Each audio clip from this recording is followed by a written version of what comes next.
Hi everyone, and welcome back to another vlog on Simple as Could Be here at Earth to Mama.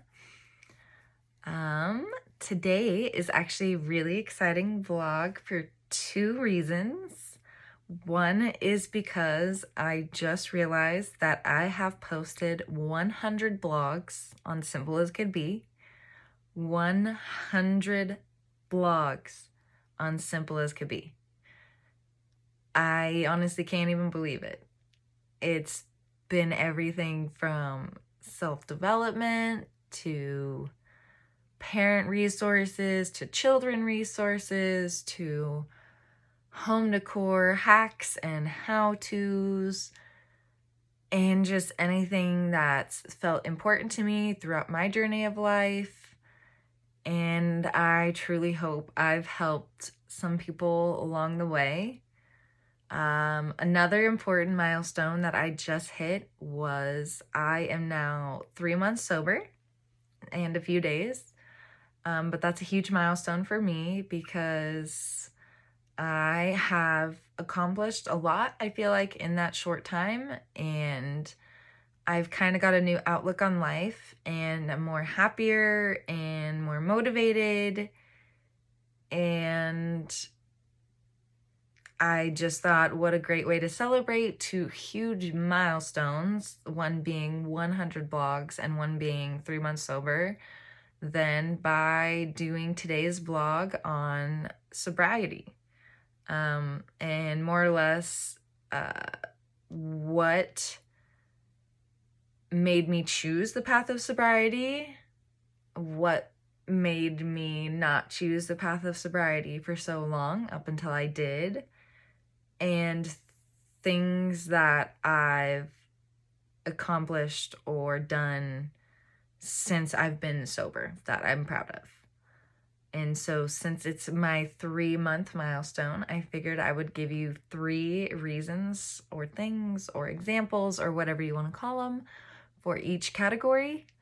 So let's get right into it. But before I do, I want to actually point out that this vlog isn't meant to tell everyone that they need to choose a path of sobriety in order to be happy and motivated in anything that I said.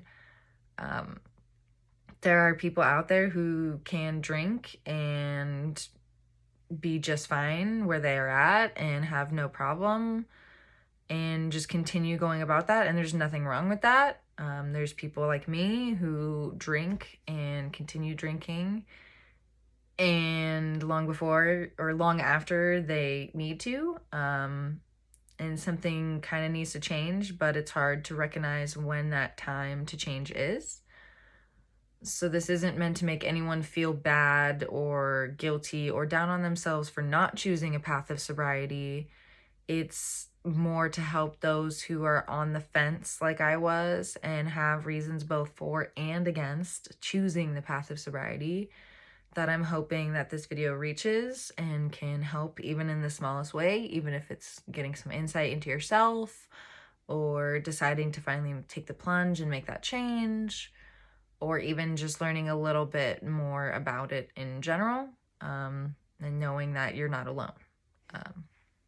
And for the people who don't need this message, this is still a great way to get some insight about friends or family members or other loved ones in your life who have chosen the path of sobriety by chance. And it can kind of just help you get to understand them a little better, maybe have some more empathy for them, and just kind of make the issue a little more coherent, because I know it's not something that's talked about too much. So yeah, now without further ado, I will just get into it, which is, so this will be a little counterintuitive, but I want to start by talking about the 3 reasons I chose sobriety, and then follow it up with the 3 reasons that I didn't choose sobriety for as long as I did. And then I'll talk about the 3 things that I feel like I've accomplished during being sober. And so the reason I'm doing it that way is because some of the things I'll say in this first part are going to tie into the second part. So the 3 reasons I chose the path of sobriety are: 1, it was affecting my health, my mental health, my physical health, just my well-being in general. Everything from like the actual literal hangovers that people get the next morning with the raging headache and stomach ache and sensitivity to light. I didn't have many of those, but I've had those and they're not fun. All the way to getting hurt or saying things that I regret and can no longer take back later. To ending up feeling sort of pathetic in a way that I couldn't handle my alcohol. That's what some people want to call it, which is why this is going to relate to part 2 in a second. But yeah, so everything from hangovers to like feeling inadequate, I guess you could say, to everything in between was affecting my health. And so that was one of my first motivators that made me really truly consider sobriety. The second thing is it was affecting my life. I felt like it was kind of holding me back in a way. Like I couldn't grow in the way that I wanted to or felt that I could by limiting myself to drinking and kind of having more social engagements and events that involved drinking than I did that didn't involve drinking. And I could kind of start to see I wasn't where I wanted to be or wasn't in a place that was helping me get in the direction that I wanted to go. So that was one of the second motivators that really helped me choose the path of sobriety. And the third and probably most important is it was really, really affecting my relationships, from friendships to family members to my romantic relationship to just about all of them, you name it, it was starting to affect that. I've even lost a couple friends, or have had the dynamic of our friendship change due to embarrassing, immature, and honestly, certain ones that I can't even remember, inebriated moments. It's affected my family itself. My father struggled with alcoholism until the day he passed away. And so that's another thing I realized I didn't want my life to be heading in a direction of. And even my relationship with myself, because I really was starting to feel, like I said, like my life wasn't going in the direction that I wanted it to go. So yeah, having had certain relationships, a lot of relationships affected, to having my life kind of just feel stagnant, and also just, I mean, like not feeling like I wasn't well, but just not feeling my best health-wise. So those are my 3 reasons for choosing the path of sobriety. So now tying it back into what I mentioned earlier, 3 of the reasons that sort of prevented me from choosing the path of sobriety was, I don't know a better word for it too. I've kind of felt pathetic in a way for not being able to handle my alcohol or not being able to like just be a normal person in one of those social events that were drinking. I wish, I was like, oh, well, somehow, everyone else does it. Why can't I do it? So I just want to I kind of wanted to prove to myself, I think, that I could do it, that I could be like others who were fine. And it kind of made me feel pathetic, or just not as good or mature, or I can't really think of better words, but just not really adequate enough for not being able to handle my alcohol. Which, by the way, there are certain people where your blood chemistry just doesn't mix with alcohol at all, and it's not your fault at all. It's just you can't drink. It's sorry, even if you want to and wish you could, it's just not a thing that you should be doing. And so one of the second reasons is I had always thought, I got to learn my limit. That's what my problem is. I just haven't learned my limit yet. And it, having one of the first bad times drinking when I was younger, it made me realize, okay, I just have to learn how many it is. But the problem with that is the first drink pours the second, and the second drink will pour the third, and sometimes you get to a point where you can't even remember how many you've had, so you can't really keep track anymore of how many you're getting to. There's other times where you maybe even feel, oh, well, that was a different environment, different situation. That's why that one went that way. This one's going to be fine because, it's a totally different scenario. This one's going to be fine. Or even, that's just a certain type of alcohol. I just can't have X alcohol because it affects me this type of way. I have to stick to Y alcohol, or the lighter alcohol, or whatever reasoning. Like, I had that thought too. And so that was the second reason I kind of didn't choose a path of sobriety as soon as I did, is because I felt eventually I'm going to get to this place where I just learn where things won't go wrong. And the third reason I didn't choose it is because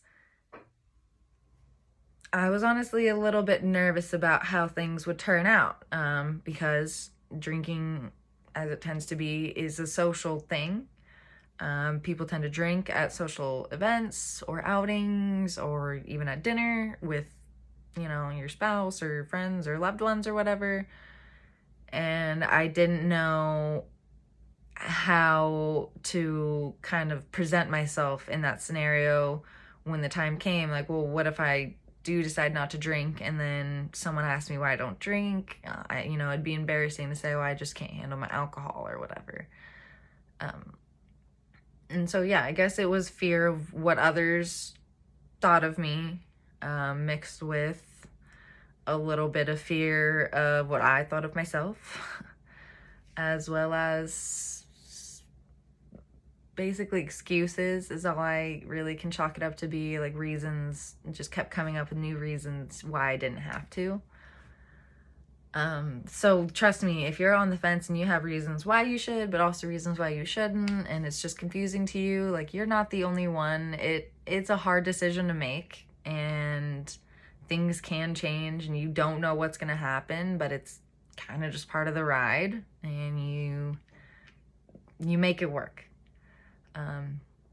So before I get into the 3 things that I feel like I've accomplished since being sober, like, I just want to point out again, it's not that you can't accomplish something when you're someone who drinks. Like, that's not the point I'm trying to make at all. These are things, that's why I'm trying to say, these are some things I feel like I've personally accomplished since I've stopped drinking, because they're things I've done with my time and myself since I've stopped drinking that I feel I wouldn't have been able to do without it. That's not to say that someone else isn't able to do any of the things I'm about to mention while drinking, because I actually know people personally who can do some of the things I'm going to say while actually being intoxicated in the moment and still probably be better at it than I am. But it's improvements that I've seen in myself, that I've seen myself make since being sober, that's kind of giving me more momentum to keep the journey going. So if you're on the fence and you are thinking about becoming sober and it's hard for you, just start to notice the things that you wouldn't have been able to do before. And maybe that can be something that helps you keep going, because you're like, oh, whoa, I didn't even know I could do this. Okay, well then, oh, I don't need to drink more so I can continue actually working on this because I didn't know I liked this so much. So yeah, like I said, this isn't to make anyone feel bad for whatever side of the fence you're on. If you're already on the side of sobriety, like there's nothing wrong with you. If you're on the path of non-sobriety or whatever you want to call it, there's nothing wrong with you. Even if you're on the fence, actually, there's nothing wrong with you. I'm just trying to help people decide how to get off the fence, whether that be either side, it doesn't matter. Because like I said, you know, with one of my reasons for continuing drinking and not choosing sobriety, it's because I thought I had to learn my limit. And for some people that is true. I mean, when you're 21 years old and you just start drinking, which, you know, I'm 100% honest, that's not how it worked out for me. I started drinking before I was 21, but when you're first starting to drink, you are learning alcohol. You know, you've never had this stuff in your body, so you're learning how it affects you. And, you know, there are certain things you can learn. Okay, so I can't, you know, whoa, that happened this time, so now this time this has to happen. And, oh, well, I can only have a couple beers and I'll be fine. Or, oh, well, I don't need to go too crazy. You know, you are learning when you're first starting with alcohol. So that's a thing too. If you're on the fence and you think, and you're like just starting to drink and you're having moments like, oh gosh, I'm embarrassed that happened, don't think that means you have to like give up alcohol and be abstinent from it for the rest of your life. Maybe that just means that you're learning alcohol and you are learning your limit and you can reach that limit and be fine. But maybe that means you're like me and there is not really a limit you should be able to get to, because no matter what, it won't really work out well, even if you think so. And even if there are times in the past that have worked out well that make you believe it's going to work out that way again. So now that I've cleared that up, I'm going to end with the 3 things that I feel like I've personally accomplished since becoming sober, which are just my personal things. And one is I have found new hobbies and passions that I'm into that I don't know if I would have had the time to discover if I had continued drinking. And the only reason I say that is because for those of you who are sober, you know that when you first give up alcohol, you have to do something to fill that time when you were drinking before, like something to occupy yourself in a sense. And so when I first stopped drinking, I started making macrames and I started painting. I did paint by numbers and even a little bit of freehand painting. My husband and I started woodworking projects. We built picture frames and animal decorations for our friends for Christmas. We built desks for ourselves in our house, which if you want to learn about that too, well, we can help you with that. I actually found out how to make a desk for cheaper than you can buy on Wayfair, believe it or not. But that's a video for a different day. So yeah, like I said, I've found that I've been able to artistically and creatively express myself more since I've stopped drinking. And that's, again, not to say that you can't be someone who drinks and be artistic, because there are plenty of people who do that every day and are successful even from that. The second thing that I've felt like I've been able to accomplish since then is staying more on top of my self-care. Before, when I was drinking, you know, at certain social events too, there would be times where I didn't worry about washing my face or brushing my teeth, as embarrassing as that is to say on camera, or, you know, like certain hygienic rituals that are now like a part of my everyday life that I really love to incorporate and actually make me feel a lot better by doing, didn't even play a role before. And so I actually feel like I've accomplished more in taking care of my health, like from the outer to the inner, I've been trying to focus on drinking more healthy stuff since I've taken out some other unhealthy stuff. What else can I add? So yeah, that's the second one, is just feeling more like I'm taking care of myself. And the third one and final one is I've been able to do a lot of reflection when it comes to the relationships that I was having hard times in and letting alcohol kind of affect. I've been able to take learning lessons from that, and instead of being bitter or resentful from the way the scenario played out or this or that happening, I can actually now see more clearly that I wasn't myself when I was drinking, and now I am more myself, and I'm able to focus on and kinder and work on those relationships that do matter to me and that I've realized matter so much to me, like my relationship with my husband, my relationship with my family, my relationship with my friends. Like, it's become more important and easier for me to focus on and work on those things without having drinking be something that just plays a role that, oh, since we're drinking at this social event, that's why we're friends. Oh, since we're drinking together, that's why it's easy to have this conversation with you. It's actually helped me be more real and vulnerable and develop more intimate relationships with the people that I love. And to me, that's a huge accomplishment, because that's something I've always really wanted to work on without knowing how or what step to take first. So, like I said, those are just things that I feel like I've personally done since becoming sober. That's not to say that someone can't drink and feel that same exact way that I do. Some of the other smaller things, like I remember now, I don't have blackout drunk moments. I remember everything that happens each night. I can drive my car anytime I want to. If I want to go get a sundae, or I just want to go for a cruise and go park somewhere and look at the stars, or even if I need to be the DD and make sure someone gets my loved ones safe, like I love being able to do that just because I like knowing that people are safe and taken care of and not in danger or harm's way. So yeah, I don't know. Like I said, this isn't to tell you what to do with your life.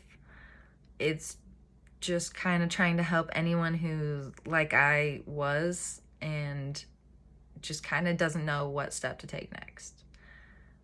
And if you are struggling with this journey, please reach out to me. I'd love to talk and get to know more about you and see where we can go from here. I'd love to be your buddy along your sobriety journey with you. I'd love to just give you more insight, even if you're not thinking about choosing a path of sobriety, so you can maybe understand better the people that you love who have chosen sobriety for the reasons that I have. Maybe if it's embarrassing or hard for you to talk to them about it, I'm more than willing and able to talk to you about it myself.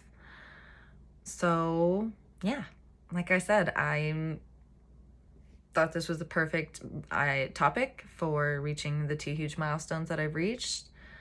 And if I could help anyone out there choose to climb their way down off the fence, whatever way that may be, that's all I ask for. That's all I could want for. So if you found this interesting, please write something down in the comments. Let me know about the next topic you want to hear about. If you're new here, feel free to take a look around the site, look at our online store or our subscription box options we have available. That's what this company is all about, is just getting the safest, most sustainably made and ethically made products to moms and babies in their home, while also trying to make a difference in the lives of those who need it most. And like I always say and truly mean, I would not be where I am without you. This world would not be where it is without you. So please don't ever forget that. And until next time, I'll see you then.